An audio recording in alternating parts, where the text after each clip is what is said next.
Good morning, everybody. Welcome to the May Journal Square Journal Square Community Association meeting. How's everybody doing? I just want to welcome you guys this morning. So first, we want to start out with the financials. In the general account, we have $3,039.17. The Bergen Arches has $29,745 3 cents. And the Bergen Square has $5,485.33 for a grand total of $38,269.53. Our next item of business is the April minutes. They were included in our last newsletter that we were able to send out 3 times this week.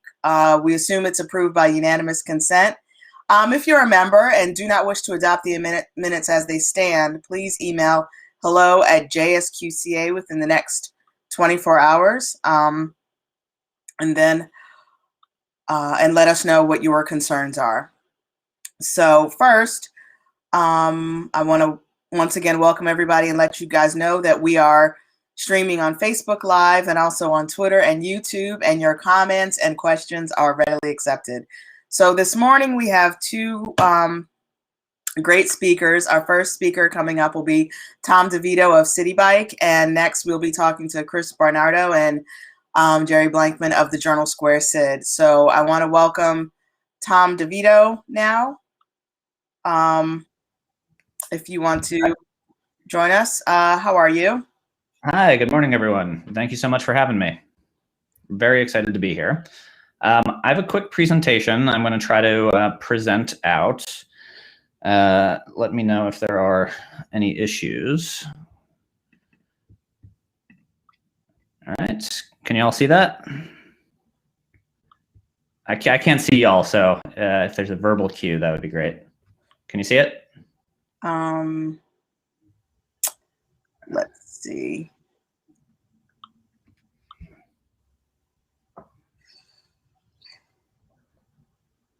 I'm going to take this as a no.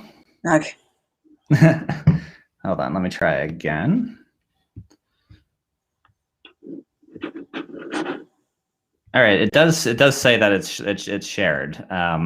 So Okay. maybe I'm just gonna assume that it is. And if not, there is a verbal explanation, of the things that are being shown. I'll introduce myself with a little bit more kind of background maybe first before jumping into it. So I'm Tom Devoto. I'm the East Coast Policy Manager for Transit Bikes and Scooters with Lyft, which includes the City Bike program. I've been with Lyft for a little over a year at this point, but prior to being at Lyft, I was the Advocacy Director at Transportation Alternatives, which is New York City's leading advocate for walking, biking, and transit issues. So I was there for 7 years. So alternative transit and making cities better for walking and biking has been kind of like core to my passion for my entire career. So let's just jump into it. City Bike, as I'm sure you are all aware, is currently in the middle of a very exciting expansion deeper into New Jersey with a big Hoboken expansion, as well as kind of filling out the Jersey City system a bit as well. So here is the agenda. I want to talk a little bit just City Bike, a broad overview, before diving a little bit more into the details about Jersey City ridership specifically. Since this is very relevant for Jersey City as well, because it has major implications for commuting between the 2 communities, I want to talk a little bit about our launch plan for Hoboken and how it's going. Pedal assist e-bikes, they've been the New York side of the system for quite a while, but they're new on the Jersey side of the river. So we'll talk a little bit about that as well, a little bit about bike lanes, pricing, and some of the features in the app, as well as I want to announce that there is a upcoming virtual town hall on the 20th. So that's save the date. I'll share a flyer that should be ready on Monday for distribution, hopefully. All right, so jumping into it. So background about City Bike. City Bike is owned by Lyft. Lyft is the largest multimodal system provider in North America. We operate and own Divvy in Chicago, Bay Wheels in San Francisco, Blue Bikes in Boston, Capital Bike Share in DC, Nice Ride in Minneapolis, and then Columbus and Portland systems as well. City Bike has more than 1,200 stations across the New York City and New Jersey area, with 51 currently in Jersey City, and has had more than 20 million rides in 2020. City Bike actually also recently became the largest bike share system in outside of China within the last month and a half or so. We are, the City Bike is interoperable between Hoboken, Jersey City, and New York City, and it is a 100% dock-based system. And docks are placed in roadbeds, sidewalks, plazas, and they do not require being bolted to the ground. So a little bit about kind of overall Jersey City ridership. There were 8,550 unique City Bike riders in Jersey City in 2020. Despite everything that was going on, that was actually a 12% increase over 2019. Showing how essential bike riding and alternative forms of transit have been to providing alternative ways for people to get around during the pandemic. And then equity ridership in Jersey City actually more than doubled. So these are members of our equity program, which provides lower fare membership for folks. And then 400 critical workers signed up for our critical workforce program, which was a program that we stood up at the beginning of the pandemic that gave annual memberships to critical workers who were interested. So overall kind of ride growth from 2015 when the system launched to the present. So City Bike supported 320,000 rides in 2020. Casual ridership grew by around 130%. While overall ridership fell by 20% in Jersey City from 2019 to 2020, we are seeing ridership levels return to pre-COVID levels. So a little bit about our launch plan for Hoboken. The goal here is to achieve a New Jersey footprint of 82 to 95 stations and 820 bikes to support first and last mile trips in Jersey City and Hoboken. We're working very closely alongside the city to gradually roll out pedal assist e-bikes as well over the first few months. Ultimately, the goal is to reach 40% of the fleet. It's going to be a phased launch plan, working towards 29 stations and 300 bikes in Hoboken. Hoboken and Lyft will work jointly to site stations, with Hoboken, the city, having final approval. The first stations were actually just recently installed. And hope folks have been taking advantage of them. I've certainly seen a lot of activity on social media. So a little bit more about the pedal assist e-bikes. So the benefits of pedal assist e-bikes, they give new riders a easier, less strenuous introduction to active commuting. So we've seen e-bikes actually broaden the appeal of biking to constituencies and communities that had lower ridership numbers previously. So riders take pedal assist e-bikes for longer trips with ride times that are 50 to 100% longer than the classic bikes. So it enables longer commuting, which will be particularly useful, between, inter city travel now with Hoboken and Jersey City being connected. Since introducing our e-bikes in New York City around a year ago, we've seen them utilized around 3 times more frequently per day than the pedal assist bikes. And over the course of 2020, we've really scaled out our system. So we have over 3,500 currently in circulation. Ultimately, in the limited time that they have been out there on the street, they've facilitated 3.5 million rides and are around 40% of overall ridership in New York City, even though they're only around 20% of the fleet. So they're proving to be very, very popular. Here, a little bit about the devices themselves. Important, to emphasize that the pedal assist e-bikes, these are pedal assist. They have a speed cap at 18 miles per hour, which is below state level regulation. And they are not throttle bikes. You actually have to be pedaling your legs in order to activate the motor. And these bikes, they need to be parked at docking stations just like the traditional bike. And just want to flag, going back to the point about new communities getting access and increasing cycling because of e-bikes, AARP has actually been a really amazing organization at the national level promoting e-bikes precisely for this reason, is that older cyclists in particular find a ton of value in e-bikes. So a little bit about our rider education programs as well. We do provide, and if there's any interest on the part of your organization or any others that you might be associated with, we do offer a City Bike Unlocked classes in order to train new riders to use City Bike with basic safety rules. We have a neighborhood advocacy program. These are formerly our ambassadors. This is our street teams that make themselves available during street fairs and other events out in the community. Obviously, during the COVID era, we've had to modify and do much more work virtually. But hopefully, as things hopefully turn back to normal with greater vaccination, that we'll be able to kind of return more to those kind of outdoor activities. And then we also provide partner keys and free ride codes.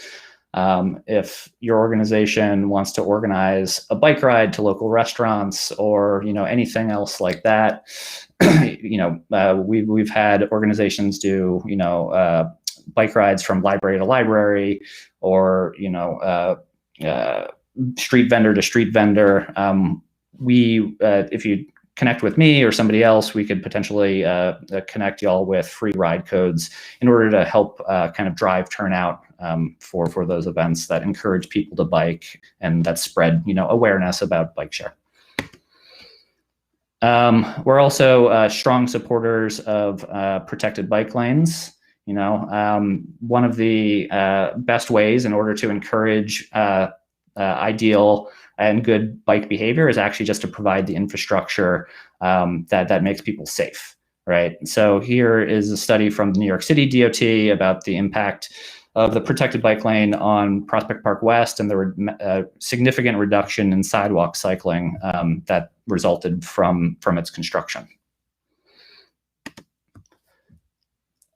All right, so moving on, and when we're nearing the end here, here's a little bit more information about our pricing and membership options. Single rides are $350 for up to 30 minutes, a day pass. Likewise, unlimited 30-minute trips on pedal bike for 24 hours. An annual membership is $179 per year, and that gets you unlimited 45-minute pedal bike rides, as well as a discount on the e-bike rides. It's 12 cents a minute for annual members, while it's 18 cents a minute for casual riders.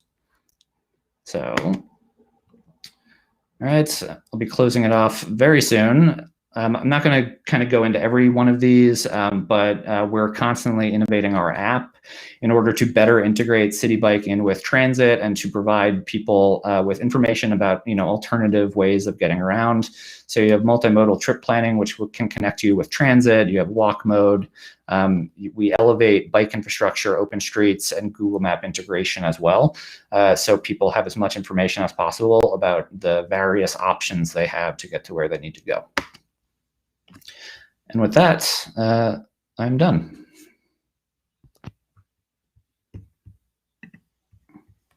Hi, thank you for that. It seems the questions are already pouring in, so there's a two-parter from one of our attendees.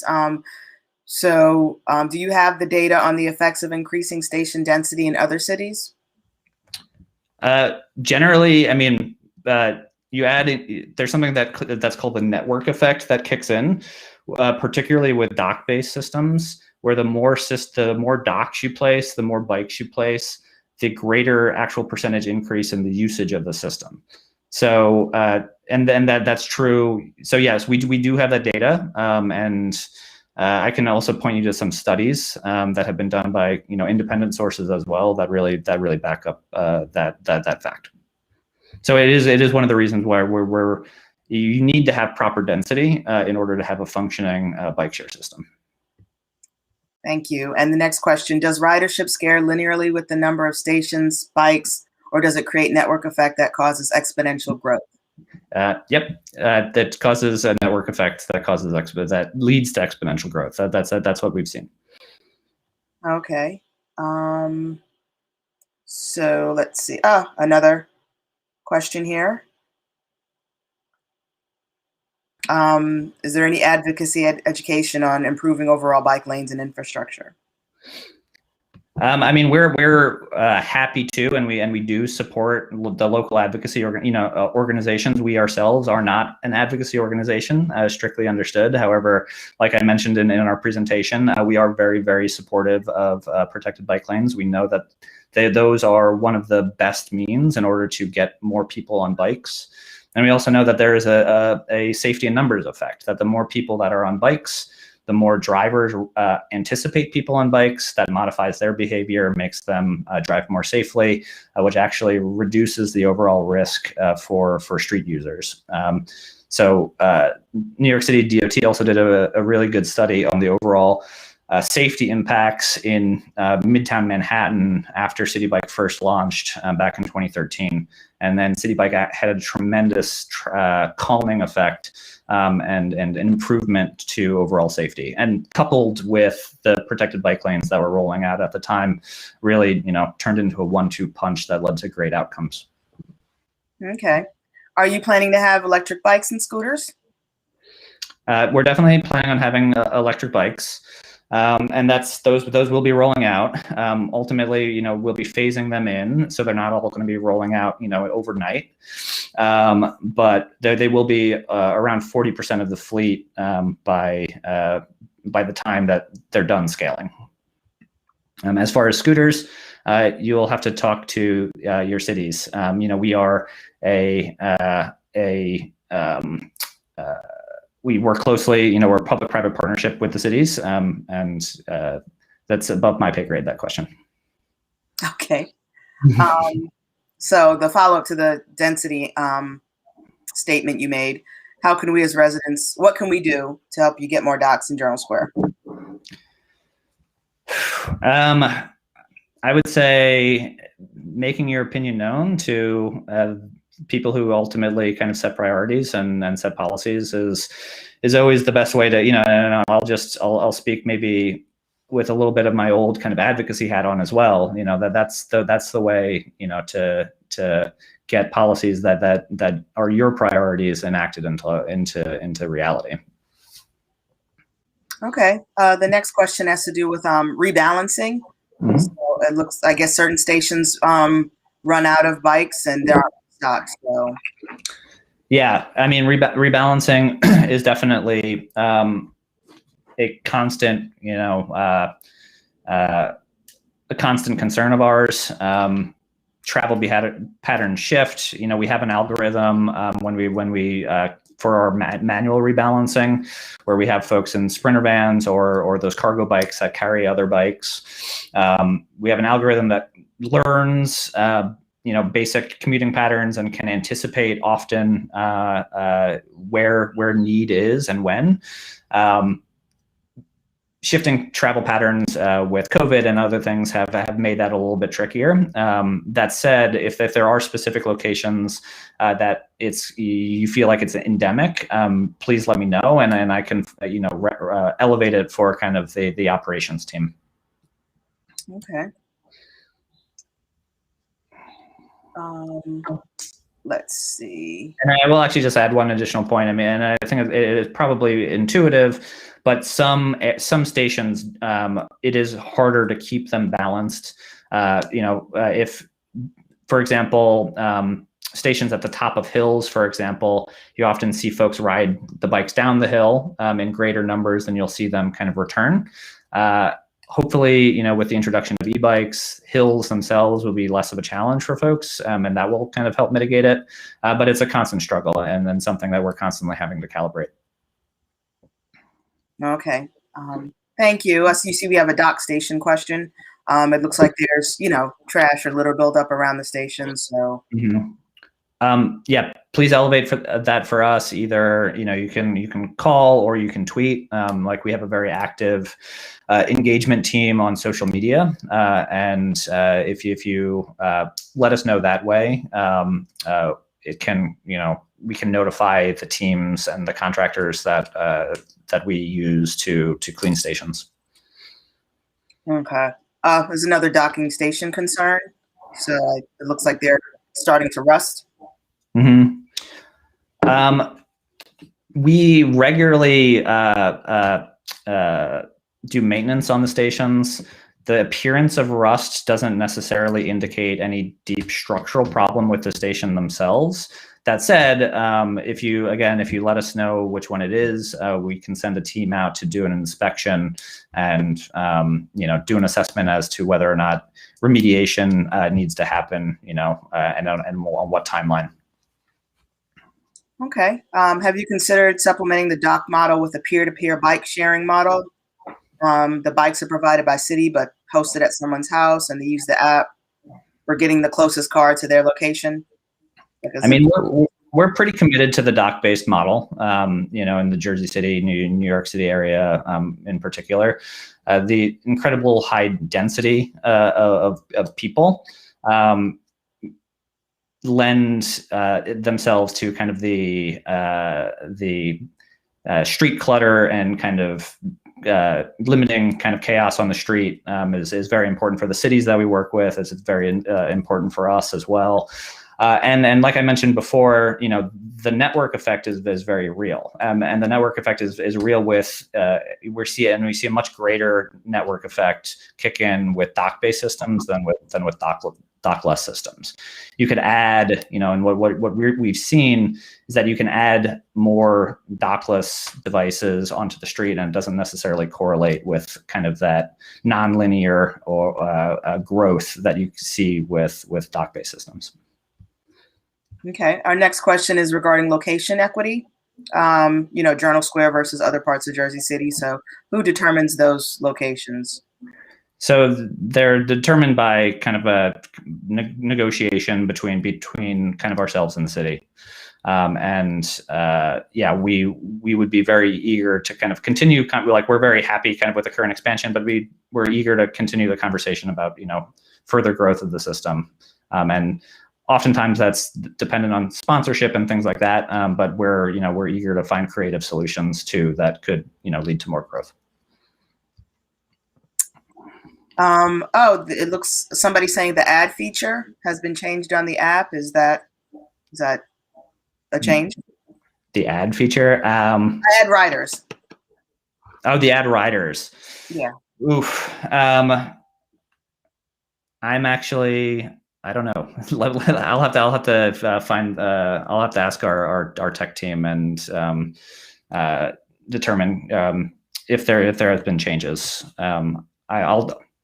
I definitely believe whoever said that, but I don't have background on it actually.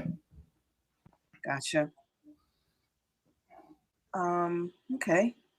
Looks like so now it's just we're getting just a lot of commenting on the rebalancing efforts, and we're appreciating your time this morning. So anything else? Anything you feel we've missed, or anything extra you feel we need to know?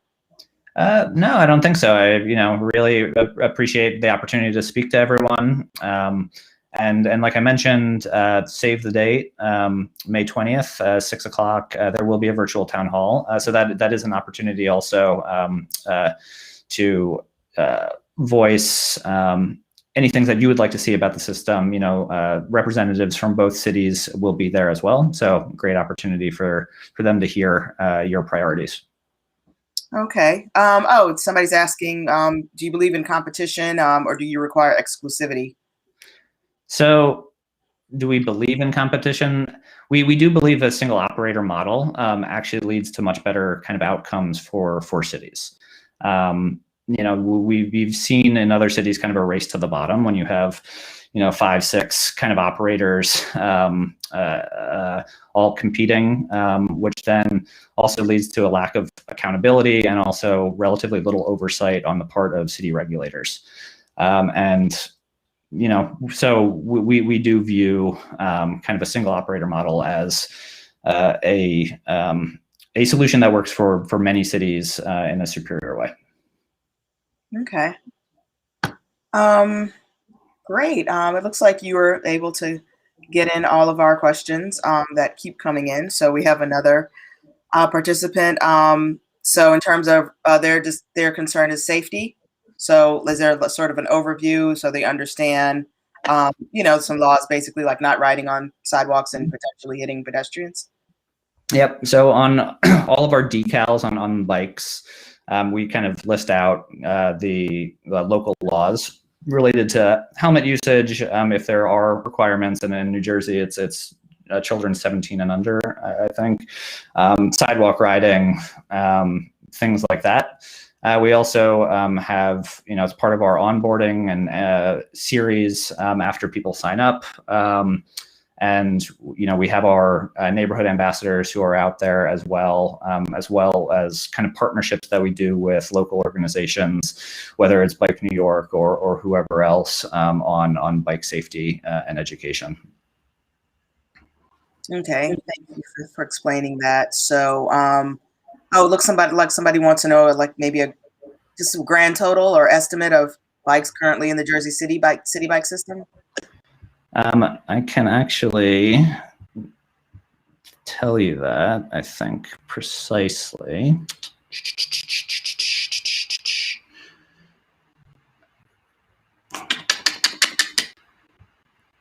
You know what? I should have that readily available. Oh, actually, wait. Yeah, here we are.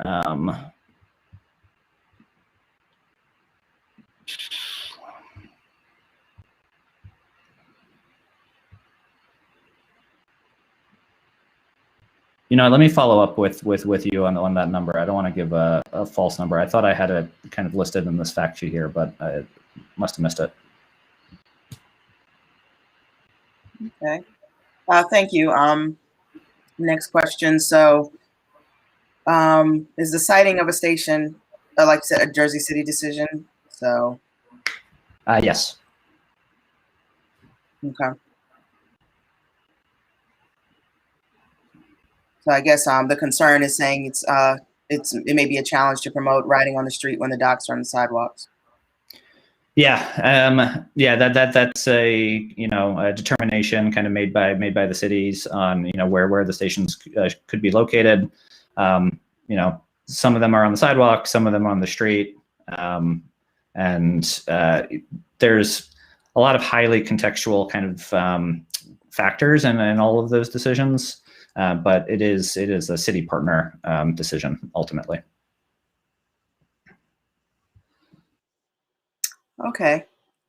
It looks like we have a concerned attendee just wanting to, request that you escalate the bike rotation issue with the Journal Square docks. So. Okay, I'll make a note of that.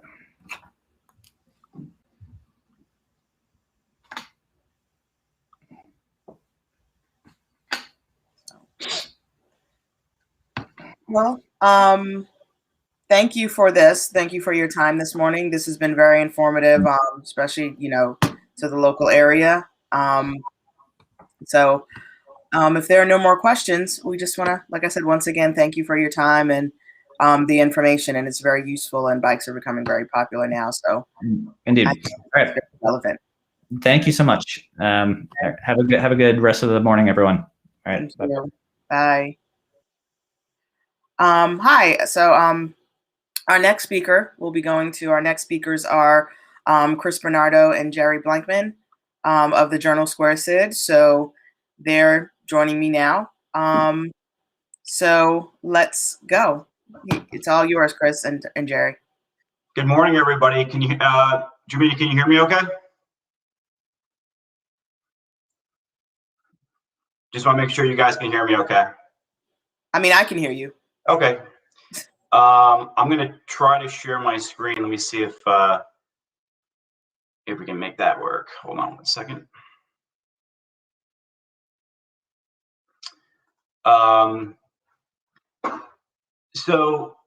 First, thanks for having me. This is fantastic. I've met with the Journal Square Community Association many times before, and you guys are a fantastic group.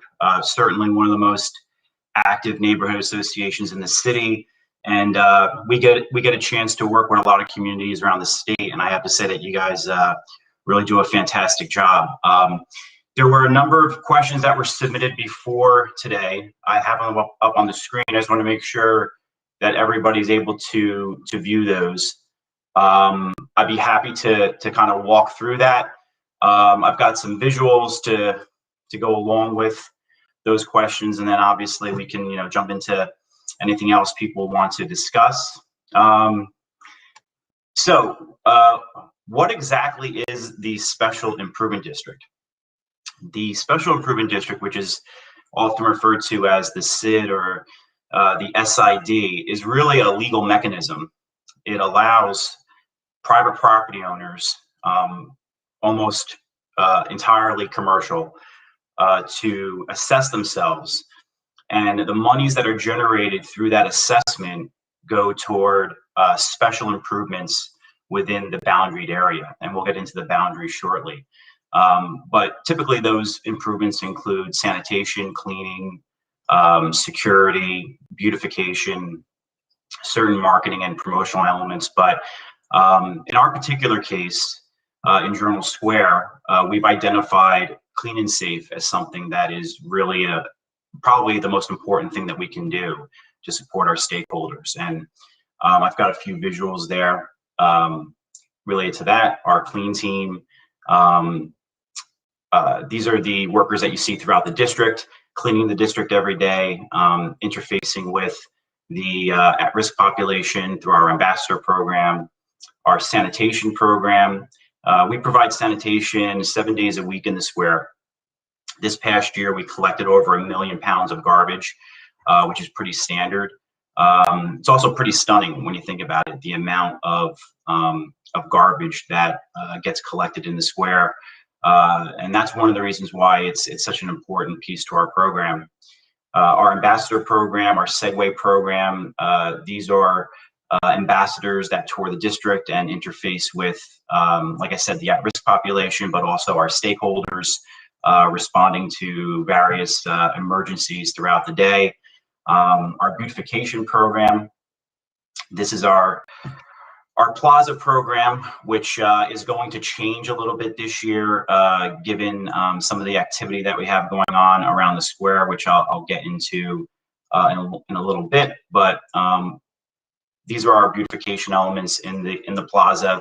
About 2 to 3 years ago, we really started making an effort to create greater opportunities for public seating in the plaza, to really beautify the area the best that we could, given some of the inherent difficulties that exist in the plaza, including a high degree of uncertainty around private investment, which unfortunately many times precludes public investment when there's planned construction and planned redevelopment. It's difficult to do, sometimes it's difficult to make meaningful improvements prior to that investment. But we've done the absolute best that we can to try to create a hospitable area.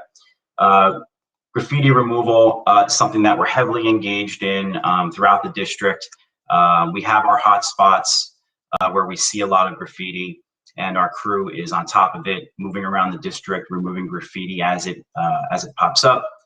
Pressure washing, this is something that gets done mainly in the warm weather months to treat a broad range of issues, including grease from restaurants, general dirt and soot, and also to treat some of the other more difficult elements, human elements that unfortunately occurs in and around a transit hub. But we have our hot spots, just like the graffiti, and we do pressure washing on a regular basis. One of the things that we unfortunately have had to put on pause because of the pandemic has been special event programming. In 2018 and 2019, we had piloted a few really great market programs, a night market in and around the square. That's what you're seeing here up on the screen. This was very successful, very well attended. And our hope is to return back to this type of programming as quickly as possible as we move through the pandemic and move toward recovery. Some more shots of our public seating program, beautification in and around the Christopher Columbus statue with our food truck. Some of the other programming that we support, services and specifically supportive services for the at-risk population and the homeless or the unsheltered. This is a great shot of a program that we supported a few months ago, a clothing drive, and also some personal hygiene items being given out here. More special programming, interfacing with the at-risk population, some of the promotional things that we've started and we're going to grow, especially as we move out of the pandemic and into recovery, supporting our small businesses. And this year we're hoping to have a fantastic holiday tree lighting. Although it may not be in the plaza, we have a few other locations that that we have our eye on. So those are some of the general activities that we do. The question came up, is the Journal Square Restoration Corporation the operating company for the Special Improvement District? Yes, it is. The JSRC, as we call it, is the designated district management corporation for the Special Improvement District. Generally, there's two different ways that special improvement districts can operate. There are some places where the municipality will designate itself as the district management corporation, assess commercial property owners, and then do projects through the municipality. That is not done that often. Typically in cities, you see the private nonprofit model, which is what we have here in Journal Square, with the Journal Square Restoration Corporation being the designated district management corporation. What do you see as the biggest challenges facing Journal Square? The biggest challenge right now, obviously, is COVID and recovery. That's something that nobody could have anticipated, and trying to move toward a new normal is something that's going to be really important for everybody. But generally speaking, cleanliness and quality of life has always been probably the biggest challenge in the square. And that is pretty typical of transit hubs in general. Transit hubs tend to be sort of a confluence of different activities that take place that impose, issues related to quality of life. But that's something that is very much a priority for the Special Improvement District. In terms of the boundaries of the district, we do not anticipate this year making any expanded boundaries. We'd have to have a pretty good rationale for doing so, although I will say that we are investigating the viability of expanding, and that really requires looking at numbers and looking at anticipated revenue from the expansion and whether or not the anticipated revenue justifies the expansion. When you expand into an area, of course, you have to be able to provide services and you have to be able to support those areas. So that's something that we're looking into. The SID is governed by a board of trustees, which is pretty standard. Just like any other nonprofit corporation, we have a board that essentially sets policy and actually plays a pretty good role in day-to-day management. As I said earlier, the SID is financed through a special assessment. I would point out that there is no public money involved, meaning there's no public tax money. These are special assessment funds that are collected from the private property owners. It is a public-private partnership, and to that end, we do utilize the tax collection mechanism through the city to collect the assessment, and then those assessments are essentially a pass-through that go directly back to the District Management Corporation. The SID was established in 1995 when the Special Improvement District was a much different place.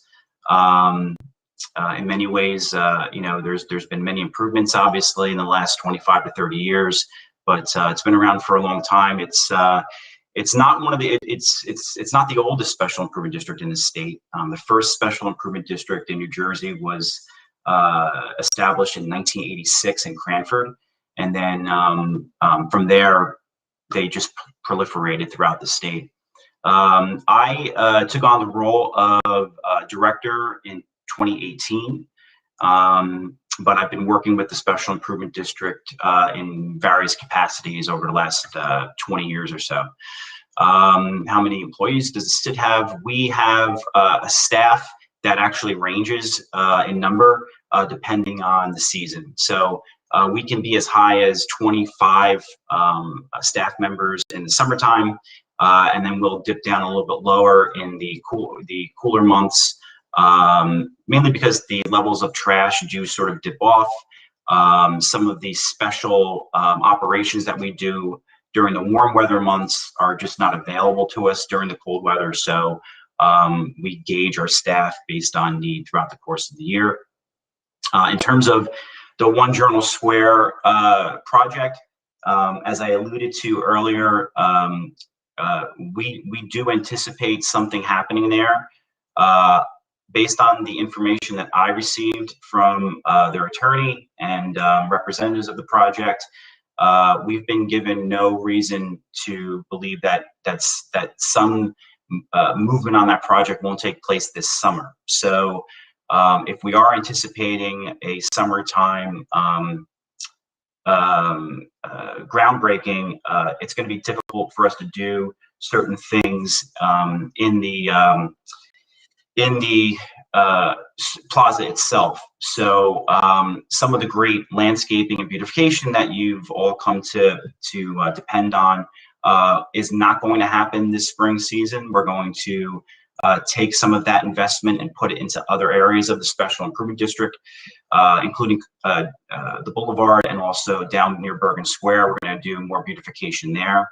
But we can't justify investing thousands of dollars in landscaping that could potentially get removed or torn up.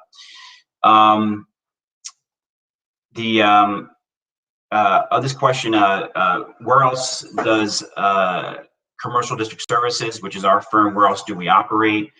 We operate in pretty much every major city in northern New Jersey. We're in about 26 special improvement districts. We also manage private property owner associations. We're in Hackensack, Patterson, Elizabeth, of course, Jersey City, Newark, where we play a significant role as well, and a few other suburban towns.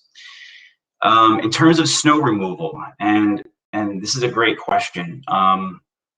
Snow removal, I think, represents something that can really help us underscore what the Special Improvement District is and what it is not.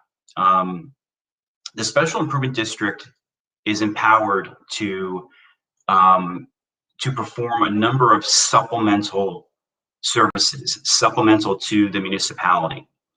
At no point does a Special Improvement District take on an authority or a responsibility that supersedes the municipality. By law, we're required to provide supplemental services. And so in cases like snow removal, we're very careful not to interfere with the relationship that exists between the municipality and the private property owner. And really, the reason for that is twofold. It's primarily a liability issue. In recent years, it's become more and more difficult for special improvement districts to obtain liability insurance because of the nature of the work, where we're working, and the fact that we're a relatively small nonprofit with very little assets, and so things like snow removal, and more specifically, ensuring slip and falls related to ice, which is a very specific component of liability, being able to fund those types of insurance policies and liabilities is really cost prohibitive. We would not be able to do that. And so we're very careful not to interfere between the enforcement relationship that exists between the municipality and the private property owner, but also the municipality itself. Ultimately, the city is responsible for city-owned property and snow removal. And the county is responsible for certain areas, in particular the areas where the bridge areas that cross over the path lines, both on the boulevard and on Summit. Those are county roadways, and the county is responsible for those areas. With that said, we do play an advocacy role, and we are typically on the phone with the city and with the county, and identifying the areas where we need their assistance. And for the most part, they do a pretty good job. Although there are issues, there are times, especially during significant snowfalls, where areas don't get cleaned as quickly as we would like. But that's really the main issue, is liability associated with snow removal. In terms of Bergen Square and deploying more tables and chairs, we absolutely are going to be deploying more resources to Bergen Square. We are anticipating landscaping to be done, I believe, before the end of next week. We typically wait until the second week of May or so to put flowers and plants in, because we get cold spells in April, and a lot of times we lose landscaping. So we wait until the weather is warm enough to put stuff in, and then we get in there and start doing the activation work that we do. But we absolutely are looking forward to activating Bergen Square. Those were the 15 or 16 questions that we got prior to the meeting. I'm happy to start answering any other questions people have. Jarina, do you want to walk us in, or? Yeah, sure. I mean, they've started coming in, so yeah. You mentioned in your slide outreach. So somebody asked if you can just give a little more detail about any outreach towards at-risk individuals and the type of services. Yeah. So in many cases we have a relationship, or a greater relationship with the unsheltered than anybody else, because we're working with them every day. We're interfacing with them. We do the best that we can to connect them with supportive services. It's no secret that the unsheltered typically are hesitant or reluctant to take the offer of supportive services. There are many city programs that are operating to try and treat that issue, to build the type of trust that you need in order to begin to move people into supportive services. One of the nice features that we received a few years back were the showers, to provide certain personal hygiene items for the at-risk. That is a great trust building activity. We are very excited about the investment that the city is making in the shelter on Newark Avenue. $2 million going toward expansion and providing more of the type of real-world support and services that the at-risk population requires. So we're hoping to work with the city as a partner on that once that investment is made, and to encourage people to take advantage of those resources. But we're there every day. On a lot of cases, we're calling family members. We build that type of close relationship with a lot of the unsheltered, trying to identify their next of kin, people who can help. We've facilitated numerous of those interactions, and then of course, during the summer months, we have the unfortunate task of having to coordinate EMS responses. Alcohol addiction and chemical addiction goes hand in hand with the at-risk, and when you combine heat and those vulnerabilities, you get outcomes that are not good for them, and ultimately not good for the neighborhood, and we understand that. And so we do our best to try and to get people the help that they need. We average about 4 EMS calls a day in July. So we're pretty active, in making that connection, and our ambassadors handle all of that, and they do it with as much gentleness as they can, trying to understand where people are at any given time in their lives, and just trying to provide whatever support that they can. So okay, we have another attendee asking a question about the Journal Squared, significantly privately owned public space to Journal Square. Like, is there any planning for programming in those spaces? yeah, absolutely. We'd like to get back to doing some of the nighttime programming that we were doing there. In terms of daytime programming, we have that space on our radar for some more of the public seating and amenities that you see in other places in the square. The only thing that's been preventing us from doing that is that they're not fully done in and around that construction area, and so we have to wait until it's complete. Port Authority is very supportive of our efforts there to program that space. They've been great partners.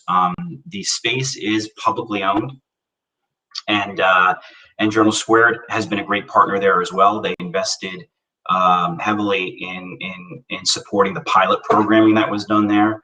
So yeah, you're definitely going to see that as an activated space. It's just that there's so many moving parts in and around there. We have to wait until everybody's ready to move forward. Okay. So we have two back-to-back questions regarding beautification in the India Square area. Can you speak to that, or if there's able to provide any support or anything in that area? Yeah, actually, India Square, for this year, we're working on increased street planters, and also we're doing a banner messaging campaign on India Square as well, to try and elevate a few of the different stakeholders in and around that area. Of course, the experiential restaurant dining scene that exists there is something that we're going to try and promote. But we also have Mana Contemporary, which is a great art institution that is just outside of our district, and we're talking with representatives of Mana to see how we can partner to better elevate and make people aware of the existence of Mana, and two, how do we increase interface and interaction between Mana and the India Square community, and then also the greater Journal Square community. So we've got some nice things planned for India Square. And then it looks like in some way, shape, or form, we are going to have a Navratri celebration. We have, I believe it's still the largest outdoor Navratri celebration in the country. I think we surpassed Jackson Heights at some point for that distinction. So that's something that we're really proud of. We started that in 2003 with the Jersey City Asian Merchants Association, and they really run it, and they do an amazing job with that. We support them with cleaning and security and some coordination with the city, but we're looking forward to getting that back up and running again. Okay. So a follow-up question, like I said, regarding India Square and walkability and pedestrian spaces. So how can we partner with the CID to ensure there's more pedestrian-friendly initiatives in the Journal Square area? Well, one of the things that happened in recent years was the Streetscape program and the new sidewalks, which we fought for 15 years in India Square. And so, if you were around in the late 90s and early 2000s, what those sidewalks looked like then. Certainly there's been improvements there. In terms of walkability or just pedestrian friendly activity, we're very supportive of those efforts, and we work closely with the city on supporting their efforts to increase public safety. We were very pleased to see the Parklets develop last year along Newark Avenue. There is we do have to be mindful that there are a number of different interests that exist in a restaurant district like India Square. Certainly supplemental seating is one aspect of it, but we also have to make sure that we can that we don't miss the opportunity or do anything that would preclude curbside pickup, also Uber pickup and drop off, or Uber or any of the various transportation programs. But there's a number of different interests that are there, and so sometimes it's a challenge to manage all of those to make sure everybody's made whole. But I think we've done a pretty good job in the last year. But yeah, we're very supportive of any initiatives to increase pedestrian flow. In terms of things like slow streets and things like that, that's really more of a residential program, and I would encourage you to reach out to your elected officials to see what makes sense. And I think slow streets is a great program. We would be happy to support slow street initiatives, but it takes more than us. It takes a broad range of stakeholder input and coordination in order to make that happen. Okay. So in your presentation, you talked about snow removal, but another attendees asking about, fixing the sidewalks and the roads and redirecting the traffic and increasing just green areas and farmers market participation to make it more accessible for workers. Any thoughts there? I'm sorry, can you repeat that one? They said as part of the improvement of the district, can you help with the snow removal? But you already went into detail about that. But they're asking about fixing the sidewalks and the roads, redirecting traffic, increasing green areas, and incentivizing farmers markets at more accessible hours for workers. Yeah, increasing green areas. Well, look, Journal Square is an interesting study because a significant part of Journal Square is in various stages of planning. So you have the One Journal Square project. That project envisions a completely new space in and around the plaza that will be meant for passive enjoyment, green space, and general enjoyment by the public. Because that investment we're almost at the finish line, it would be difficult to justify taxpayer dollars in any large public improvements because essentially that area is going to be torn up and redesigned and repurposed. In terms of additional green space, we are looking at increasing activity in and around Bergen Square. Not necessarily green space, but there's very few opportunities for things like small pocket parks even in Journal Square. But with some of the new investment, some of the new development that's going to happen, there are opportunities because they're being created within those development areas. Certainly Homestead Place is an example of another great public space that's going to be created and is going to be the result of private investment. And so what we really need to do is we need to make sure that private investment moves forward and that we start to get moving for the next chapter of Journal Square. Okay. Somebody's asking about your annual budget. Is it visible as it is a nonprofit, and where can people see where the money's being spent? Yeah, we just had our annual meeting 2 weeks ago, and you can get the budget. I'd be happy to sit down and review the budget with anybody who's interested. They can feel free to reach out at any time. And if you want to distribute my email address after the meeting, that would be perfectly fine. But yeah, it's publicly available. Okay. Well, you also brought Jerry with you, so did he have any thoughts or? Mr. Blankman. Good morning, folks. So we've been taking some real community initiatives recently that I just want to kind of laundry list for you. The first one is related to the unsheltered population we have in Journal Square, and we're going to be meeting with Paul Bell Boyer, who's the Director of Division of Injury Prevention, and his colleague Derek Casanova. Derek actually manages the showers that Chris referenced earlier. They're on Esposito Way. And we'll be partnering with those two to see what we can do to provide more resources and support to the unsheltered population. We'll be meeting with them probably next week one day, and then we'll report back what we can do to work with those folks. We've been working with the property owners at Newkirk Street and the property manager at 910 Bergen, which is at the corner of Newkirk Street, to ensure that the area remains clean, and our ambassadors patrol there on a regular basis to make sure that the area remains safe. We've also done some work with the property manager at 910 on signage. They'll be replacing and improving the signage on that building as well. We'll also be working with Drew Banghart with city engineering to improve the lighting on Newkirk Street, which will be a safety improvement there as well.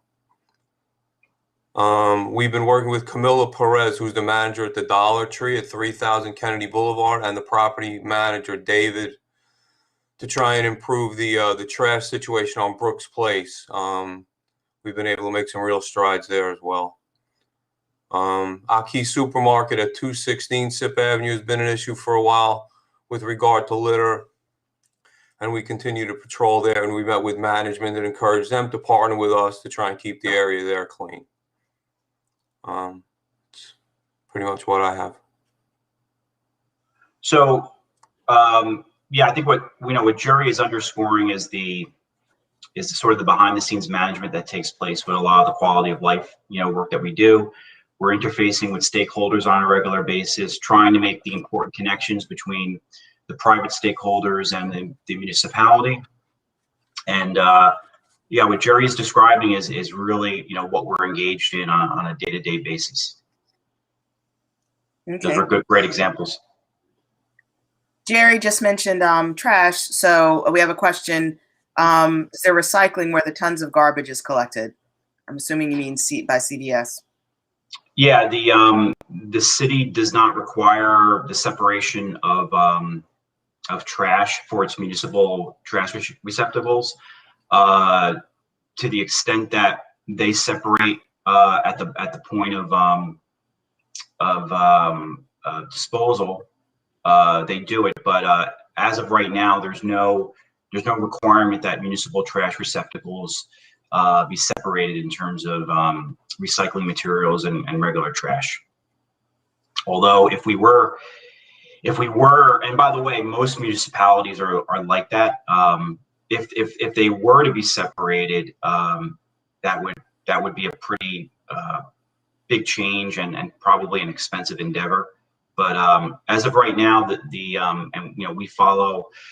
We're a licensed trash hauling company, so we followed NJDEP requirements, and we follow the instruction of the municipality. So. Okay. I think there's a question about big belly trash bins in Journal Square. Can we get big belly trash cans? Yeah. I am not a huge. Or let me say this. I have not been a huge fan of big belly trash cans. That doesn't mean that they can't be useful. But for many years, big belly trash cans have had a real problem. They break down a lot. I'm suspect as to whether or not they actually compact the amount of garbage that they claim to compact. But the product has been improving and getting better. Typically, big belly trash cans are better for public spaces, not streets. And the reason for that is because, within public parks and spaces like that, the amount of litter generation and the amount of potential illegal dumping is much lower. And so even with the big bellies, you get a tremendous amount of illegal dumping in urban areas, which leads to a number of different issues, including the breaking down of the mechanism. But also, when you open up the big belly door, a lot of times you get hit with a a not so nice smell, and also a lot of grease and gunk. And what happens is people tend to not want to use the Big Belly, and so that's been a big problem for many years with that product. They just recently started to include a foot pedal in most of their models. So it's definitely something that we'll be looking at. It's an expensive model. Big Bellies range from $2,500 to $4,000. So that's probably not something that most small and mid-sized special improvement districts can afford. Certainly municipalities, especially, or even very large special improvement districts, have the resources to be able to fund those types of purchases. But it's definitely something that we're looking into. I believe we actually met with Big Belly recently, and we're working with them on potentially a pilot program for the square that would allow us to test out a Big Belly can in a few different areas to see how it works, to see whether or not it compacts the way it says it compacts, and to see what the utilization is like. So don't be surprised. We also want to test the technology, because in other parts of the city where we've seen them used, the technology is really flawed, and they're not nearly as effective as they could potentially be. Yeah. Sorry, I didn't mean to go on a rant about Big Belly, but you asked. Okay, have trees or in-ground planting been considered instead of pots? Trees have been considered, and trees have been replaced. So we've done both, obviously. Trees are interesting because a lot of times trees block signage. A lot of store owners, believe it or not, don't like trees, but we want to try and support as much green infrastructure as possible. And so I think we replaced like 15 trees in 2019. Primarily on Bergen Avenue. On Bergen, yeah. We replaced, I think it was 15 trees that we replaced on Bergen in 2019. There'll be more tree replacements, but and then of course once the plaza gets developed, that will be a really beautiful green space, and there'll be trees included in that as well. Okay. Just a quick comment. We want to thank you for your what your team does, especially the cleaning crew. You guys really get out there and clean, and you're also very friendly. Thanks. Yeah, and that's a big piece of this. I mean, having a great attitude, and we know that you want to see your district cared for. We understand that, and we get it, and that's something that we remind our team members of all the time, that it's not just about cleaning. We're there to interface with people, to be a friendly face, and to make your experience in the place where you've decided to live as friendly as possible. So okay. A follow-up to the sidewalk repair. Have you considered to have the water run off into the tree areas?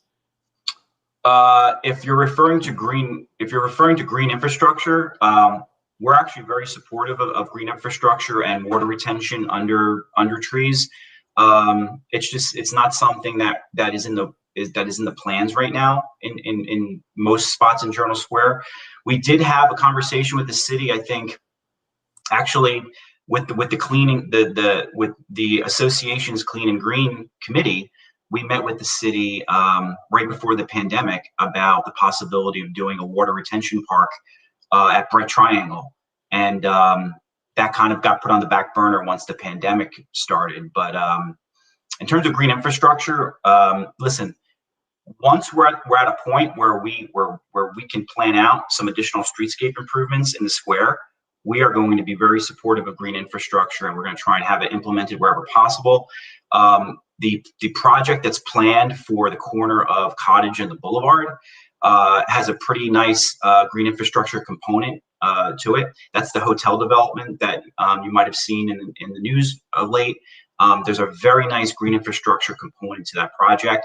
It should be going in front of the county planning board shortly.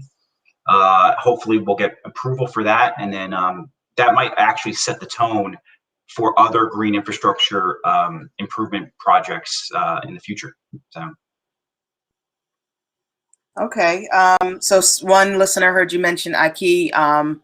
Is there a list of members, and do you need us to add pressure to the Aki supermarket just to? I've actually met with the management at Aki Supermarket and let them know of their responsibility in terms of the code to keep his sidewalks clean and to keep his parking lot clean. He's agreed to partner with us to do that. Aki Supermarket in that area of Sip Avenue has actually been added to our routes, and we addressed that area several times during the day. But I think if he heard from some local residents, it would certainly be a good idea so that he knows that there are other people watching other than just the Special Improvement District. I do just want to underscore that the Aki Supermarket area is not within the Special Improvement District, although we're happy to extend services and to support the litter removal efforts there, and we've done that in a number of different places. You know, stuff that's at our periphery, a lot of times it just simply makes sense for us to help out, and we're perfectly willing to do that. But I just want to underscore that they are not within the boundaries of the Special Improvement District. Okay. Do you guys also arrange any live music or farmers market events? And if so, when would they be coming back with the, restrictions lifting and pandemic subsiding? Yeah, I earlier in the presentation, we talked a little bit about the night markets and some of the music and food events that we had started right before the pandemic. We cannot wait to get those back up and running. Farmers market this year is probably going to look a little bit different.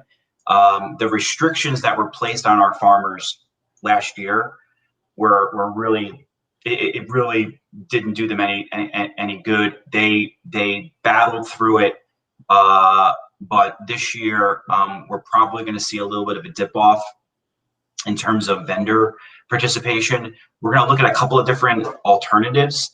Possibly doing some smaller markets in certain areas around the district, including Bergen Square, and testing out a few other areas.